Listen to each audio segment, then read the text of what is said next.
اللہ کا شکر کہ آج پاکستان کی افواج کے سربراہ کا تقرر ہو گیا، اس کا تعیناتی عمل میں آ گئی اور کوئی بڑا مسئلہ نہیں بنا۔ کھیلنے والے نے کہا میں کھیلوں گا، ان کی طرف سے بھی بہرحال جو تاثرات آئے آپ نے سن لیے ہوں گے۔ جنرل صاحب جو تشریف لائے ہیں وہ جناب سید سرور منیر شاہ صاحب کے فرزند ہیں۔ تعلق ان کا ڈیری حسن آباد راولپنڈی کینٹ سے ہے۔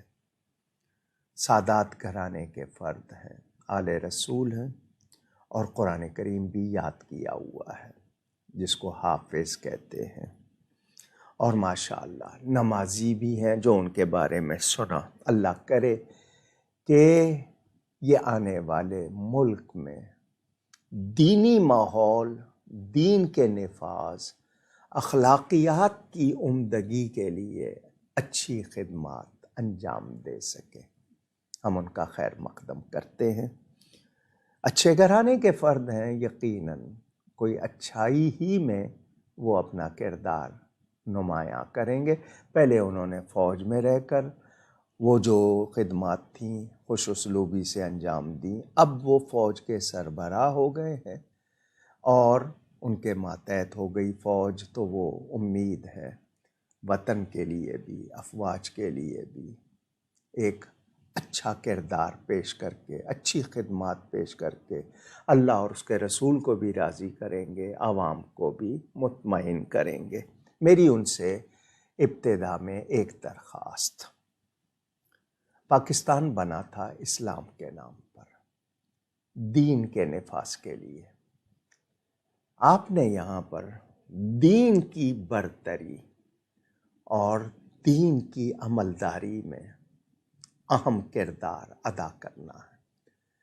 کوئی بات شریعت و سنت کے خلاف ہو رہی ہے تو فوج نے بھی اپنے ایمان کا مظاہرہ کرنا ہے، یعنی آپ نے غلط چیزوں کو پنپنے نہیں دینا، اس میں جہاں تک آپ کا اختیار، آپ غیر سیاسی رہ کر، کیونکہ سیاسی مداخلت کے بارے میں کل جنرل باجوہ صاحب کا بیان آ چکا۔ دوسری بات یہ کہ فوج میں کوئی قادیانی نہیں ہونا چاہیے۔ ہماری فوج جہاد فی سبیل اللہ، ان کے لوگوں میں یہ چیز شامل تھی، ایمان، تقوی، جہاد فی سبیل اللہ۔ تو جب کوئی مسلمان ہی نہیں ہے تو جہاد کا کیا مطلب ہے؟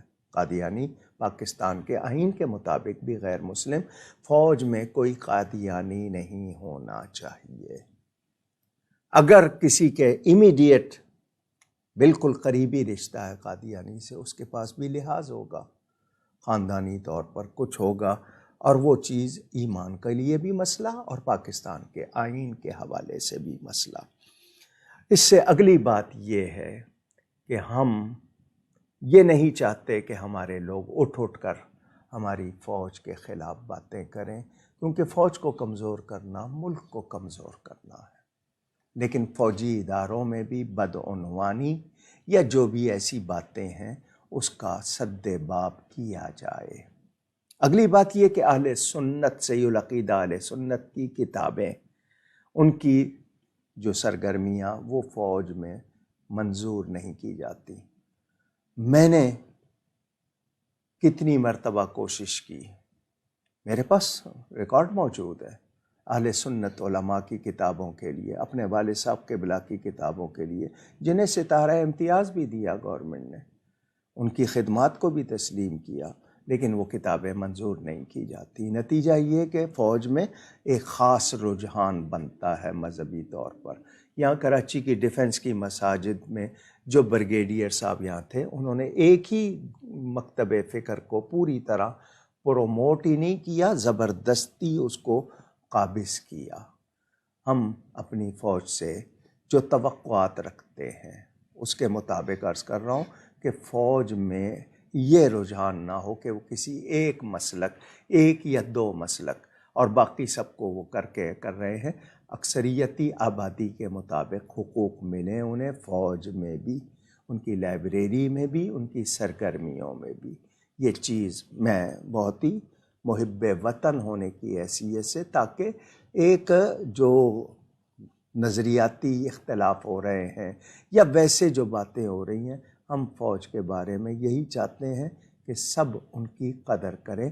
وہ اپنی جوانیاں قربان کرتے ہیں، مورچوں میں کہاں کہاں خدمات انجام دیتے ہیں، ان کو جو تیار کیا جاتا ہے حفاظت کے لیے۔